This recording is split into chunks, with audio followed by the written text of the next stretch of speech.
Suite de la lettre 40 du vicomte de Valmont à la marquise de Merteuil. À présent, raisonnons, ma belle amie.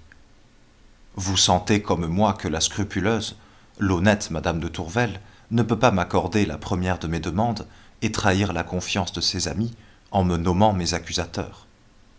Ainsi, en promettant tout à cette condition, je ne m'engage à rien. Mais vous sentez aussi que ce refus qu'elle me fera deviendra un titre pour obtenir tout le reste, et qu'alors je gagne, en m'éloignant, d'entrer avec elle et de son aveu en correspondance réglée. Car je compte pour peu le rendez-vous que je lui demande, et qui n'a presque d'autre objet que de l'accoutumer d'avance à n'en pas refuser d'autres quand ils me seront vraiment nécessaires. La seule chose qui me reste à faire avant mon départ est de savoir quels sont les gens qui s'occupent à me nuire auprès d'elle. Je présume que c'est son pédant de mari. Je le voudrais. Outre qu'une défense conjugale est un aiguillon au désir, je serais sûr que du moment que ma belle aurait consenti à m'écrire, je n'aurais plus rien à craindre de son mari, puisqu'elle se trouverait déjà dans la nécessité de le tromper. Mais si elle a une amie assez intime pour avoir sa confidence, et que cette amie-là soit contre moi, il me paraît nécessaire de les brouiller, et je compte y réussir.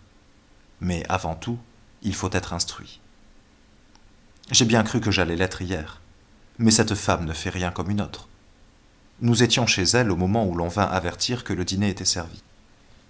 Sa toilette se finissait seulement, et tout en se pressant et en faisant des excuses, je m'aperçus qu'elle laissait la clé à son secrétaire. Et je connais son usage de ne pas ôter celle de son appartement. J'y rêvais pendant le dîner, lorsque j'entendis descendre sa femme de chambre. Je pris mon parti aussitôt. Je feignis un saignement de nez et sortis.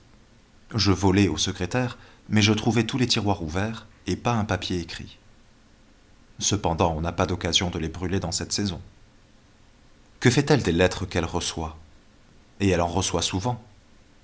Je n'ai rien négligé, tout était ouvert et j'ai cherché partout. Mais je n'y ai rien gagné que de me convaincre que ce dépôt précieux reste dans ses poches. Comment l'en tirer? Depuis hier, je m'occupe inutilement d'en trouver les moyens. Cependant, je ne peux en vaincre le désir. Je regrette de n'avoir pas le talent des filous. Ne devrait-il pas, en effet, entrer dans l'éducation d'un homme qui se mêle d'intrigues? Ne serait-il pas plaisant de dérober la lettre ou le portrait d'un rival, ou de tirer des poches d'une prude de quoi la démasquer? Mais nos parents ne songent à rien, et moi j'ai beau songer à tout, je ne fais que m'apercevoir que je suis gauche, sans pouvoir y remédier. Quoi qu'il en soit, je revins me mettre à table fort mécontent. Ma belle calma pourtant un peu mon humeur par l'air d'intérêt que lui donna ma feinte indisposition. Et je ne manquai pas de l'assurer que j'avais, depuis quelque temps, de violentes agitations qui altéraient ma santé.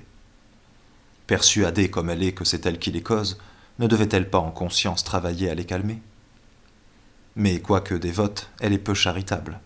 Elle refuse toute aumône amoureuse, et ce refus suffit bien, ce me semble, pour en autoriser le vol. Mais adieu, car tout en causant avec vous, je ne songe qu'à ces maudites lettres. Du château, ce 27 août.